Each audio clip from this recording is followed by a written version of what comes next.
ভালো আছি। আর আজ দুপুরে রান্না হয়েছে আমাদের ইলিশ মাছ, ইলিশ মাছের মাথা দিয়ে কচুর শাক। সম্পূর্ণটাই মা বানিয়েছে, আমরা শুধু খেয়েছি। তোমরা ভিডিওটা দেখতে থাকো। আর বাড়ি এসেছি, ইলিশ মাছ খাবো না এটা আবার হয়। সাথে কিন্তু মাকে বলেছিলাম আমার জন্য একটু আমের আচার বানিয়ে দিও। আমের আচারও মা বানিয়ে দিয়েছিল, বানাচ্ছিল। আর এদিকে কচু সেদ্ধ হচ্ছে, আর এদিকে মা শিলে দেখো সর্ষে লঙ্কা এগুলো বাটছে, আর আমি একটু ভিডিও করছি। আমার কিন্তু ইলিশ মাছ খেতে খুব ভালো লাগে।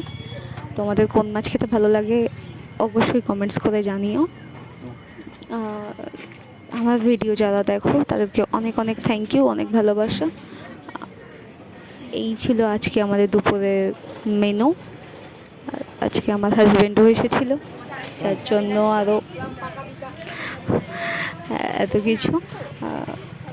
ভিডিওটা ভালো লাগলে অতি অবশ্যই কিন্তু লাইক কমেন্টস শেয়ার করে দিতে ভুলো না। ভিডিওটা তোমরা দেখতে থাকো আর আমি খেতে থাকি। চলো দেখা হচ্ছে নেক্সট ভিডিওতে। ফুল ভিডিওটা কিন্তু সবাই দেখো। আর এই যে দেখো ইলিশ কমপ্লিট, আর এই যে আমার জন্য আমের আচার তৈরি হচ্ছে। আমের আচারটাও কিন্তু আমি পরে টেস্ট করেছিলাম, খুব সুন্দর হয়েছিল। মা কিন্তু খুব ভালো আচার বানায়, আমি এত ভালো বানাতে পারি না।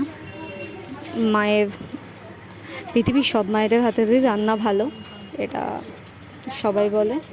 আর আমার মায়ের হাতের রান্নাও কিন্তু অনেক বেশি সুন্দর, আমি এত ভালো সত্যি পারি না। আর এই যে আমাদের ইলিশ মাছের মাথা দিয়ে কচুর শাকও রেডি, এরপরে আমরা খেতে বসার পালা। যাই হোক, ফুল ভিডিওটা তোমরা দেখো। আর চলো টাটা বাই, দেখা হচ্ছে নেক্সট ভিডিওতে।